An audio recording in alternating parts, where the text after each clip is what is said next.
इमाम साहब जनाजा पढ़ा रहे थे, इमाम साहब को गिरफ्तार कर लिया गया। नाजरीन, ये बांग्लादेश की वीडियो है। बांग्लादेश में इमाम साहब उन स्टूडेंट्स का जनाजा पढ़ा रहे थे। ये वो स्टूडेंट्स हैं जिन स्टूडेंट्स को बांग्लादेश की आर्मी ने शहीद किया। उनका जनाजा भी इमाम साहब को नहीं पढ़ाने दिया जा रहा। नाजरीन, बांग्लादेश के हालात इस वक्त बहुत खराब हैं। बांग्लादेश के स्टूडेंट्स एक तरफ हैं और बांग्लादेश की आर्मी एक तरफ है। बांग्लादेश की आर्मी और बांग्लादेश की हुकूमत ये बोल रही है कि ये जो लड़के सड़कों पर निकले हैं और एहतजाज कर रहे हैं, ये मुल्क के खिलाफ है, ये मुल्क दुश्मन है। नाजरीन, बांग्लादेश की यूथ को ही मुल्क दुश्मन बना दिया गया है। नाजरीन, ये सारा सिनेरियो क्या है मैं आप लोगों को बताता हूं। पहले भी बता चुका हूं कि ये सब कुछ हो रहा है 1971 वाली जंग को लेकर, जब बांग्लादेश पाकिस्तान से अलग हुआ था।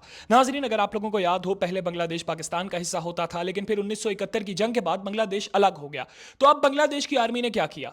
बांग्लादेश की हुकूमत ने बांग्लादेश की आर्मी के साथ मिलकर यह कानून पास किया कि जो लोग उस जंग में शरीक थे 1971 वाली, और जिन लोगों ने बांग्लादेश को अलग मुल्क बनाने में बांग्लादेश की मदद की थी, उन लोगों के बच्चों को, उन लोगों की आने वाली नस्लों को 30% कोटा दे दिया है सरकारी नौकरियों में और इसके अलावा हर जगह पर। नाजरीन, जो आम बांग्लादेश की यूथ है उनके लिए कोटा रखा गया है सिर्फ 40%। और जिन लोगों ने स्पेशली तौर पर, जिन लोगों ने 1971 वाली जंग में हिस्सा लिया था और बांग्लादेश को पाकिस्तान से अलग करवाया था, उन लोगों के लिए सेपरेट तौर पर 30% कोटा रखा गया है। तो नाजरीन, जो बांग्लादेश की यूथ है जिनकी तादाद करोड़ों में है, वो ये बोल रहे हैं कि बहुत कम लोग हैं जिन्होंने उस वक्त 1971 में जंग में हिस्सा लिया।